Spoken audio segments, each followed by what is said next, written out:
Hello, everyone. Welcome to my YouTube channel. My goodness. Let me just start by saying that the sudden departure of Jacinda Bracken earlier this month left me absolutely clutching my pearls. Paige Herschel played that role to the hilt, and when she vanished from our screens, it felt like a sudden gust of wind had just blown straight through our living rooms.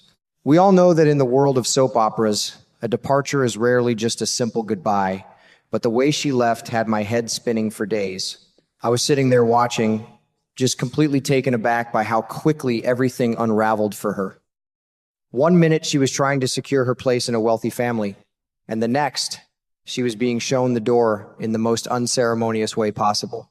It just goes to show that in Port Charles, your fortunes can change faster than a summer thunderstorm rolls in across the plains. Now, let us talk about our boy Michael Corinthos, played so wonderfully by Rory Gibson, bless his heart. He found himself stuck between a rock and a hard place, and I honestly felt a twinge of sympathy for him, even if he did bring some of this on himself.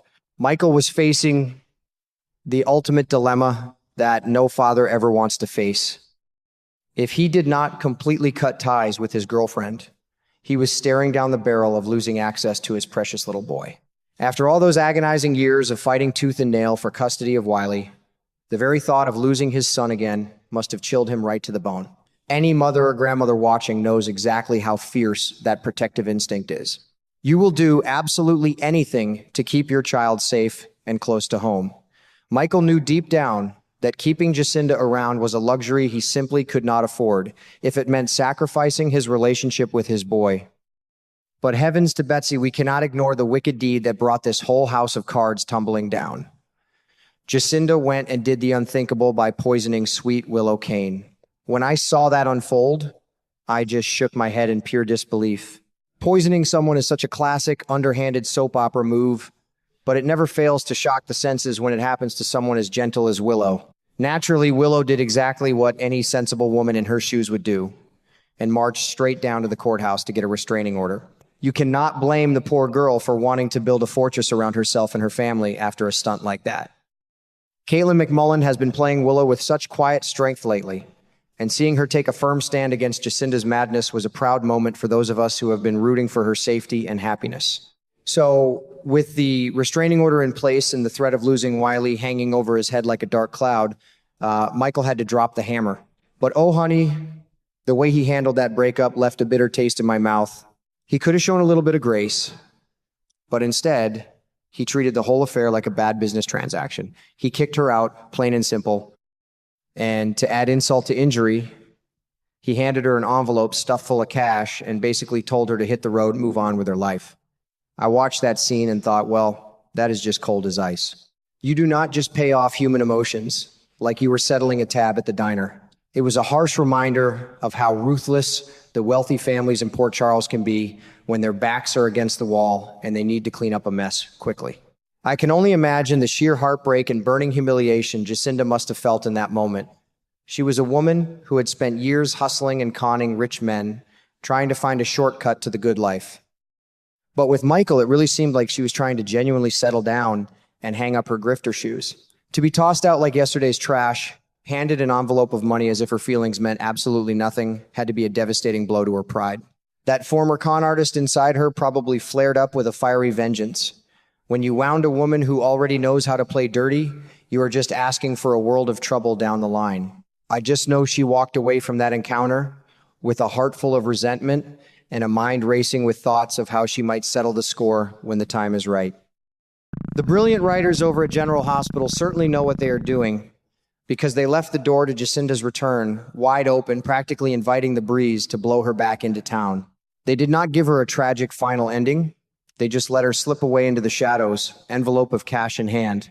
In our beloved daytime dramas, an open-ended exit like that is basically a guarantee that we have not seen the last of this character. They love to let the dust settle, let the characters get comfortable and think they are safe, and then boom, they bring the troublemaker back to turn everyone's lives upside down all over again. I have been watching these shows long enough to know that Paige Herschel could walk back onto our screens on any given Tuesday, and I, for one, will be sitting on the edge of my seat waiting for the fireworks to start. Now, let us get to the juiciest piece of gossip that has been floating around the rumor mill, and it is a theory that makes absolute perfect sense to me. Word on the street is that we might not see Jacinda for a few months. 9 months to be exact. Oh, yes. You know exactly where I am going with this. What if Michael sent her packing without either of them having the faintest clue that she was already carrying his child? It is the oldest, most reliable trick in the soap opera playbook, and it works every single time because it brings so much delicious drama. A secret pregnancy changes the entire game board. It is the kind of twist that makes you want to call up your best friend and gossip for hours on the telephone, trying to guess how the mighty Corinthos family is going to handle a scandal of this magnitude. When you stop and think about it, Jacinda and Michael were together for many months before this explosive breakup tore them apart. They shared a life, a bed, and a whole lot of intimate moments. It is entirely within the realm of possibility, even probability, that a baby was conceived during that time. I keep picturing Jacinda out there somewhere, trying to start over with her envelope of cash, only to realize that she is experiencing morning sickness. The sheer panic, followed by the realization of the immense power she now holds, would be a sight to behold. If she truly is pregnant and left town without knowing it, that baby is going to be her ultimate golden ticket back into the wealthy, privileged world of Port Charles that she so desperately craved. But hold your horses, because we have to remember exactly who we are dealing with here. Jacinda is no innocent wallflower. She has a long documented history of running scams on wealthy men. She knows how to manipulate, how to lie, and how to get exactly what she wants out of a deep pocketbook. So if this rumor of her returning with a baby bump turns out to be true, we have to ask ourselves, is she really pregnant? Or is this just the grandest, most elaborate con she has ever pulled? I would not put it past her to fake a pregnancy just to squeeze more money out of Michael. A woman scorned, especially one with her particular set of skills, is a dangerous force of nature. She might just be looking to secure a much better severance package than that insulting little envelope he handed her on her way out the door. Whether the pregnancy is a genuine miracle or a wicked scam, just imagine the absolute chaos her return would cause. Picture Jacinda marching right back into Port Charles, belly out to there, demanding that Michael take responsibility. It would completely shatter the fragile peace that Michael and Willow have been trying to build. Willow, who has already suffered so much at Jacinda's hands, would be forced to deal with her poisoner being permanently tied to her family through a child. The custody battles, the DNA tests, the screaming matches in the hospital corridors, it would be glorious, classic television.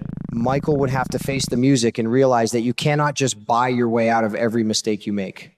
Sometimes your past comes back to haunt you, and sometimes it comes back wearing maternity clothes and demanding a massive child support check. I just love turning these ideas over in my mind, and I know you all do too. The waiting and the wondering are half the fun of watching our daily stories. Will Paige Herschel's character come back to seek her revenge and claim her piece of the pie, or was that cold, cash-filled goodbye truly the last we will ever see of Jacinda Bracken in General Hospital? My gut tells me a storm is brewing on the horizon, and we better keep our umbrellas handy. I cannot wait to see how this all unfolds, and I will be right here watching every single moment alongside all of you. Until next time, take good care of yourselves, hug your loved ones tight, and keep those television sets tuned in.